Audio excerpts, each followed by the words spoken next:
Well, let's start with these two dudes. Let's start with John Jewell because Ray already introduced him. John/Gary Jewell. John is a very angry man.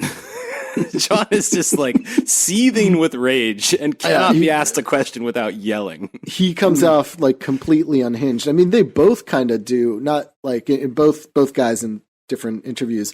But I mean, Jewell, like it starts with Metzger just being like, because every time he has somebody that's like comes from the left, he goes, "We have a very special guest tonight. You came from the left."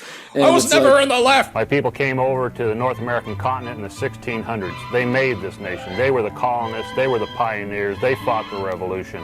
They were the first white settlers into Illinois. They were the first white settlers in Missouri. They fought the Civil War on both sides. They shed their blood for this country, for the white nation that they had helped build.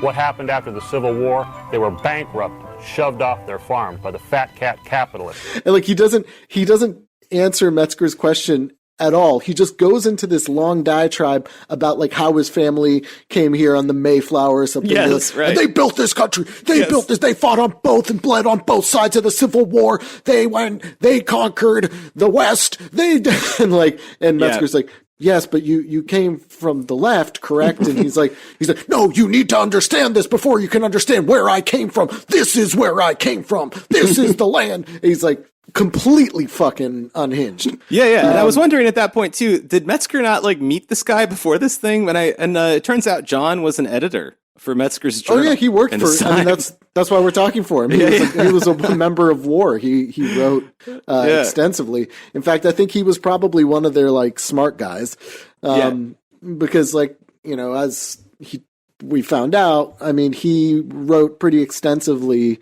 Like I think a lot of his activity in the IWW, other than like he says he was out on the streets and fighting cops and stuff like that, which he very well might have been, but he also wrote pretty prolifically about like wobbly history. When you look him up, you get I mean, the IWW still publishes his history of the Canadian IWW. The South African IWW, for example, also cites his work a lot, which is interesting because the South African IWW is known for launching the first like multiracial strikes in South Africa, which he wrote about at the time. I mean, he wrote, but I mean that's true also of the American IWW that he joined.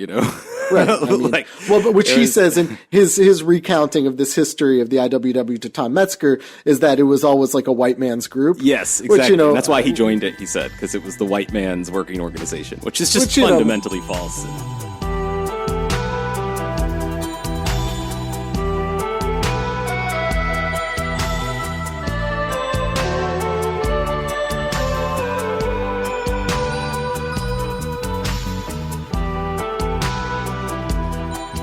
Fritz here. This has been a highly manipulative attempt to entrap you into our Patreon page at patreon.com/tenepod to subscribe and get the full premium episode we've teased here. Also check out our Twitter account, also at Tenepod, and follow us, subscribe, and get the latest updates as well as whatever garbage falls out of our brains. So we cool?